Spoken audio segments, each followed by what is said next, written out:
Good luck.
are glad to inform that a parallel session is now taking place on GoToMeeting app under the mentorship of Professor Vimal Reish Ramasamy.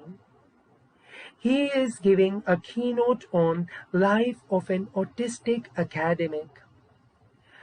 We received more than 100 stories from virtual members of Global Forum and selected few competitive stories that will also be the part of this conference. I congratulate all those who contributed their reflection for this conference. Wish you all best of luck. Today's keynote speaker on Facebook Live is Jennifer Hancock. She is the founder of Humanist Learning Systems. She'll give a talk on why education matters, connecting what we teach to what matters, and morality. A warm welcome to you, Jennifer. It's always a pleasure to have you on our forum. Over to you. Hello, everyone. I'm Jennifer Hancock. And I wanted to start this keynote by talking a little bit about myself, because the theme of this conference is my teaching journey. And I think it will help you understand my teaching journey if you can understand where I am now in that journey. So first off, I am a humanist, and I have an online learning company where I provide online professional and personal development programs. I have books. And the main focus of my work at this point is to end bullying and harassment. And I think that matters greatly, especially when we're talking about human rights and human dignity. The problem of bullying and harassment is what denigrates people's rights and sets up the conditions for human rights violations to occur. Now, when I think about what matters to me, I think about the word mattering. And I realize that there's several aspects of mattering that have affected my teaching journey. The first is that mattering is personal for me. It helps me provide motivation. So does the work that I'm doing matter? If it does, then I'm very motivated to do it. But I also want to matter, not just to my family, but hopefully I have a positive impact on the world. The other part of mattering for a teacher is that hopefully what you're teaching matters to your students. And if it doesn't, then does what you're doing matter? That's the question I'm constantly asking myself. And finally, does what we're teaching matter to society? And I'm going to answer that with firm yes. Education is empowering. There's a reason why dictatorships don't want people to learn things. It's because education, knowledge, empowers people to make better decisions for themselves and for their communities. So education absolutely matters. But as we talk about this, I think we need to define what mattering means. And mattering means to be of importance, to have significance. And as a humanist, part of my practice is to remind myself all the time that everyone matters. Everyone has dignity and worth. And certainly, this is one of those things that have several aspects to it, right? We matter to ourselves. The fact that we're alive and we're experiencing things, we matter to ourselves. Usually and hopefully we matter to other people. I know my family tells me that I matter to them. So that's good. And hopefully that the stuff that we do, the work that we do, matters to the community in which we live, that we're helping making things better for people, and we're reducing suffering. We're increasing flourishing and reducing suffering through our existence and our work. And to me, that is what I strive to do as a humanist. To me, that's what humanism means. So let me talk about my relationship to mattering. Again, and this is part of my journey, because this is philosophy, and my philosophy has evolved over time as I've learned things and experienced things. As I said, I'm a humanist. So I strive to remind myself that everyone matters. And this is especially hard when someone is annoying me, or I'm dealing with someone who's unpleasant in some way, or maybe someone who's trying to hurt me. How do I express that mattering for myself and other people when the people I'm around might not be behaving in a way that respects my dignity? So that's one of those practices that's hard to do. In reality, it's great in theory, but in reality, it's a little hard at times. But that's part of my practice, is to remind myself when I'm in a difficult situation that everyone matters, including the people that are being difficult. But also, what about my work? Does my work matter? I hope it does. But I do find that as I get into work and I'm doing various projects to try and promote the end of bullying and what works to stop bullying, is what I'm doing helping to achieve that goal or not? So does the work that I do matter? I ask myself that all the time, and I try to eliminate the things that don't matter and only focus on the things that do matter. Obviously, I think humanism matters because that's what I spend my time teaching. And I do believe that working to make the world a better place matters as well. I live in the world, but I also want my children and everybody's children to thrive. And that requires making the world a better place. However, whatever metric we use, whether we're talking about providing a habitable climate, or we're talking about respecting dignity and human rights, how do we make the world better? That definitely matters. And this is what brought me to my goal of ending bullying, right? Bullying reduces well-being. It hurts people. And if we can make it stop, we will be making the world a better place. And so, again, it's like, how did I get to this point? It comes from the core philosophy that I have, that I should be doing things that matter. And part of that is not just doing things that matter for me, and not just doing things that matter for my family and my community, but trying to make the world a better place. And that brings us to education and teaching. Why does what we teach matter? And for me, mattering is it's tied to morality. I can't really separate the two. What matters is a matter of morality. And that's really the secret to creating mattering for students and for yourself, is when we think of what is good versus what is bad, that is a fundamental question of morality. And if we're trying to make something good, we're talking about morality. If we're talking about something that hurts, we're talking about morality. So mattering is a matter of morality. And I find that for myself and for my students, the more I can personalize it as mattering to myself and to my student, the more engaged we both are in the learning process and the learning journey together. So for me, it's all about ethics. And this comes back to the question of, as a teacher, does what I'm teaching matter? Does it matter to my students? The lament of kids, and I have a 16-year-old, so I hear this, and I remember saying it when I was in school. Why do I need to learn this? Whatever this is, whether it's math or writing or, name the subject. Why do I need to learn about geology or biology? Why does this matter? Why do I have to learn this? And I love it. I think we should love it when kids ask this question, because they're asking us to make the learning matter to them.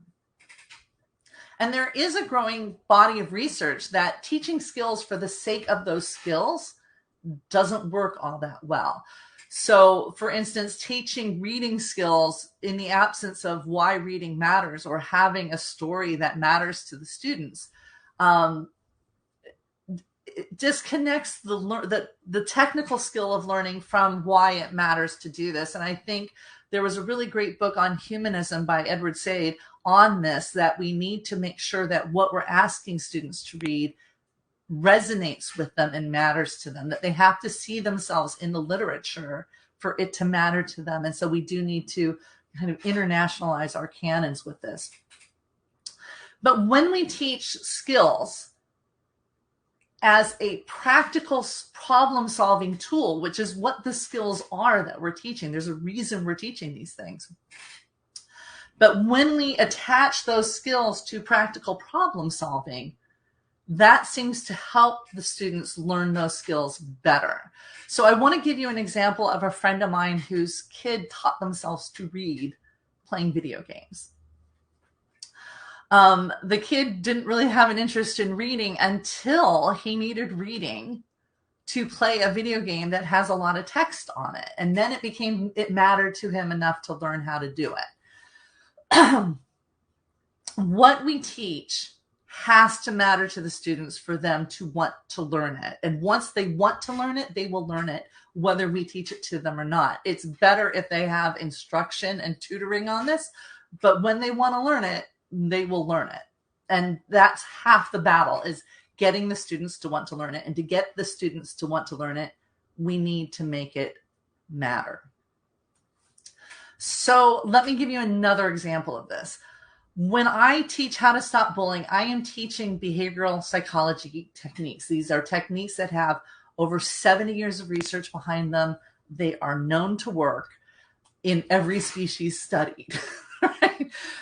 This is one of those things, if you want to stop an unwanted behavior, there's really only one way to do it that works. And I get called in by psychology groups sometimes, practicing psychologists, to do presentations to their team on this. And this is something they learned in college. So if you went to college and you took a psychology class and you learned about a man named B.F. Skinner and his pigeons, then you learned this. And whenever I teach psychologists this, they kind of doe-slap themselves and say, yeah, not only would this work, it's the only thing that would. So why is someone like me with a bachelor's degree able to teach practicing psychologists things that they learned but didn't really understand why it mattered? And the answer is that the way this field of psychology is taught is not taught as a practical skill. It's one of those things that's taught as interesting, but it's not really connected to practical problem solving. Like, if you taught behavioral psychology as a way to stop bullying, suddenly everybody's going to be interested in that. And yes, you do need to talk about the pigeons and what B.F. Skinner did. But if we don't do that, if we keep it disconnected from the problems that could be solved, and it's just a theoretical thing, then it's interesting, but not useful. So part of making things matter is to make them useful to our students. Connect the skills to the real life problems that really matter to the students.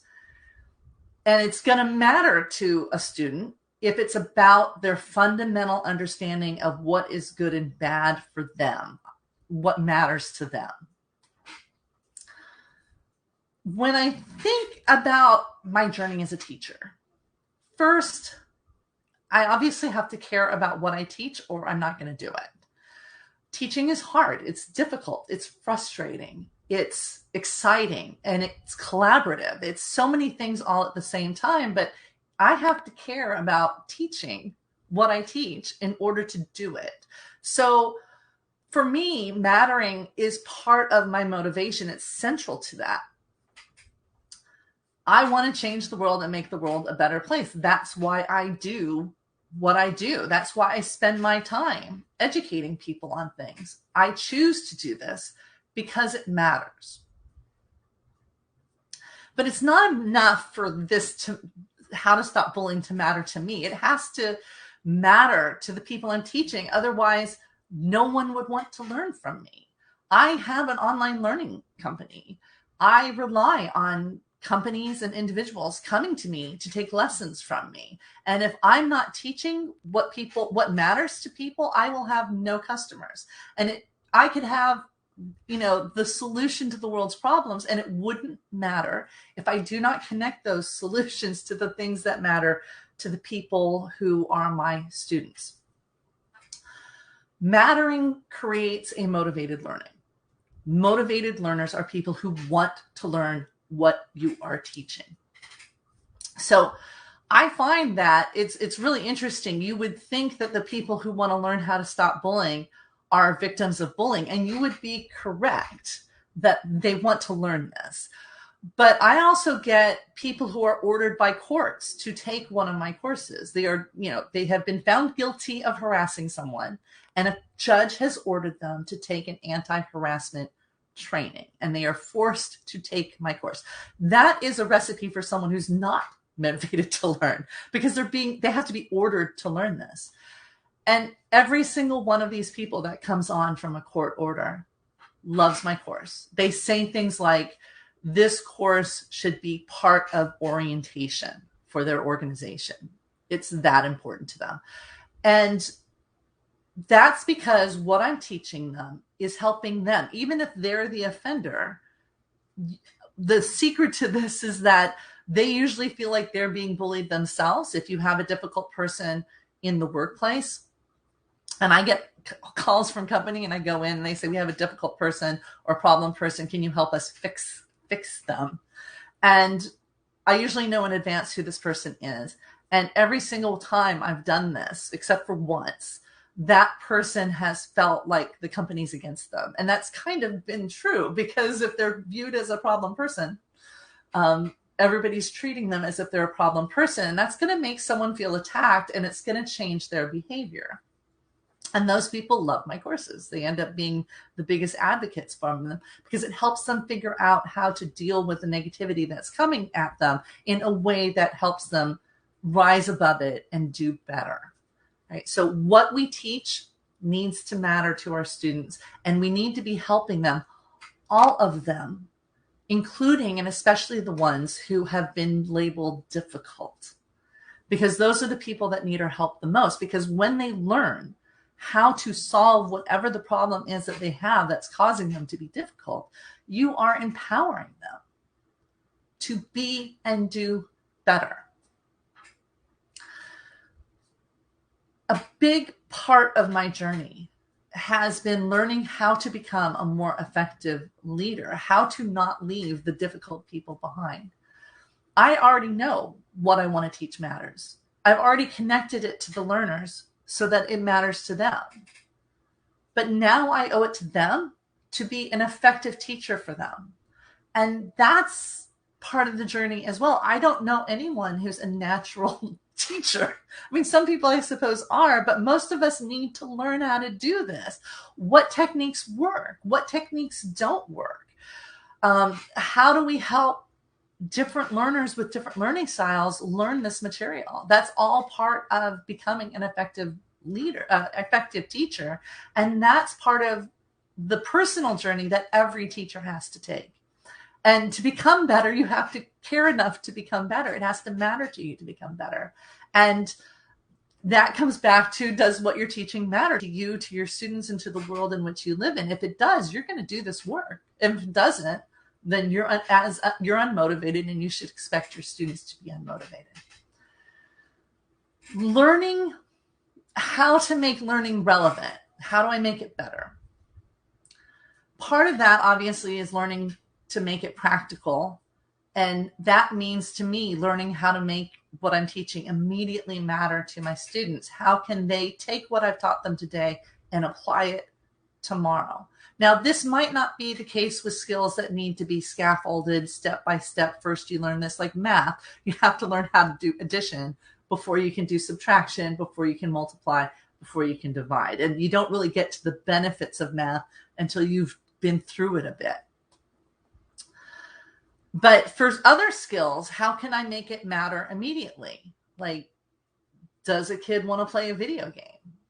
And they need reading for that. How can I connect that and help them be better at what they want to do immediately? And part of how I do that and have learned to do that is by making it matter, by connecting it to people's morality. So when I give a talk and I get questions, I view those questions as the problems that people are hoping my learning can help them solve. And so if I give a talk and someone's asking me, can I use this with a passive aggressive colleague? My very next class is how to use behavioral psychology to stop passive aggressiveness in the workplace, making it relevant and taking what people are telling me is relevant to them and using that to inform how I teach in the future. Which brings me back to the topic of how to teach how to stop bullying. The solution to behavior you don't want is behavioral psychology, is to apply behavioral psychology. But if I just said, I'm going to teach behavioral psychology without explaining why I was teaching it, without connecting it to the problems of bullying or passive aggressive people, or, how to get my spouse to do the dishes or whatever. And I've gotten that question before. If I was just going to tell you, I'm going to do a presentation on behavioral psychology, pretty much the only people that would want to go to that would be behavioral psychologists. Maybe some clinical psychologists, but no one would really want to take that course. Without applying it to real problems that real people really have, why would anyone want to learn from me? It's precisely because I'm teaching a skill, an applied skill, that I get the clients. Now, I'm going to tell you, I'm going to teach you how to win arguments without arguing. I'm going to teach you how to deal with a passive aggressive colleague. I'm going to teach a teacher how to get bullying to stop in their classroom. Whatever that problem is, that's what I'm going to teach you how to do. I'm going to teach you the applied skill. Now, to teach you that, I now have to go into the science of behavioral psychology and what the science has taught us works and doesn't work, and all the ins and outs of that. But because I connected it to something that matters, you're going to be willing to learn that, because it's not an abstract skill. It's an applied skill that's going to help you in your life. It has to matter immediately. And, when we're talking about things like bullying or human rights, that matters immediately, because it has to do with whether or not people feel like they matter to other people. Mattering when it comes to teaching, and a big part of my journey as an educator has been learning for myself that what we do as teachers matters, for good or bad, for the little things and the big things. It's not one or the other, it's all of it. It matters to us as teachers that what we do matters, because that helps us with our motivation. And again, I can't stress this enough. Teaching matters to society. It makes the world a better place. It empowers people by giving them the tools they need to solve their problem. Everything that is taught in a school is taught for a reason, because it will help people to know this material. Mattering has to matter to my students, or I don't have students, or I fail to help the students with the knowledge that I have. And ideally, it should matter to society that we teach what we teach, that what we're teaching is going to help people improve their lives. And because it's helping them improve their lives, it's going to help improve the society for everyone. When I think of my journey as an educator and a teacher, it all comes down to mattering. It's been a journey to learn what matters and to learn the centrality of mattering to the teaching profession, and to integrate mattering into my teaching, both at the individual interpersonal level, but also to the community and to society at large. And that's a big thing to learn. And it's not something, it's one of those things that I started at the beginning, right? You can teach this and talk about the philosophy, but applying that philosophy into practice takes practice, and it takes time. And as you apply treating people with dignity and acting with dignity in difficult situations, for instance, over time, you're going to learn some things about yourself and about how much that really does matter, because it transforms everything about your interpersonal relationships, the communal relationships, and societal relationships. Teaching matters, and that has been my teaching journey, is to learn about mattering and to focus what my knowledge is into things that will matter for the students and society at large. So I thank you very much. And I hope this was helpful. And Munir, if we can go to questions, that would be great.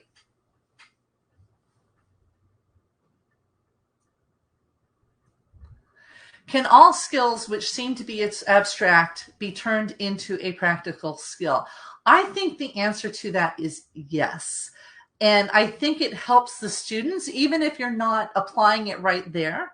I think it helps the students understand why they're at least learning this, if they understand how it's used in real life. So math is used in real life all the time. A lot of the questions, my son is 16, and a lot of the questions he gets seem very abstract, but they're tied to real life problems. Are they real life problems that matter to him? No, he really doesn't care how many trucks are required to carry so many cantaloupes wherever they are. But we can turn those skills that seem abstract into practical skills. And I do think everything we're teaching for a reason. There's a practical application to it. The child or the student or, the adult student it might take them a while to get there, but they'll get there. So let me give you an example. Painting, right? It's art. Does it have a practical application? Well, actually it does. My son has an assignment right now where he has to design costumes for the theater group he's in school. And for that, he needs to know how to draw or use graphic technology to get his ideas onto paper. So is he learning a skill that's unrelated to creating costumes? Absolutely. But that was the point of the lesson, is to do drawing and graphic work, to do something else. It's a skill that can be made practical. And because it's practical, he's more likely to learn it. I hope that helps. Name the skill, and it's probably got a practical application.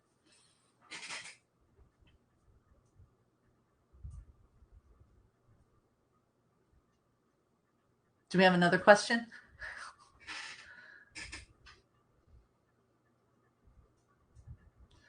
There are a number of techniques which are used by teachers in different schools. What is the best technique and style that could develop teaching skills in different schools? I don't have a good answer for that. I don't know that there's a single technique that is best.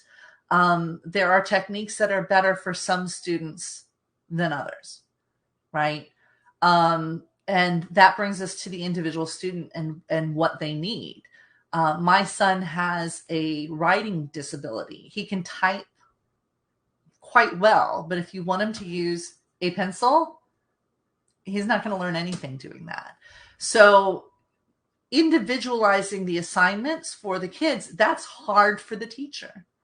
Instead of grading one sort of assignment, you have to grade various things from various people. But what is more important? What is it that you want them to learn, right? And what techniques are going to help them learn that? And different kids have different strengths. Different adults have different strengths. And I think giving the student the flexibility to express what they've learned in a manner that works for them, that's difficult, but I think it's helpful. So, but again, I'm speaking from, personal experience with my son who has a learning disability, right? And he needs to be accommodated to be able to show his comprehension. So I don't know that there's a single technique. Precisely, it defends the locale of the learners. Yeah. The learner has to be motivated. Otherwise, they're not going to learn it. They're not even going to do the work. If they're motivated, they will do the work. If they're not motivated or they're demotivated, which does happen, they're not going to do the work and benefit from having done the work, right? If my son believes that something requires a pencil, he's not going to do it. So there you go. Thank you so much. I appreciate everyone coming and listening in, and I hope this was helpful or thought-provoking.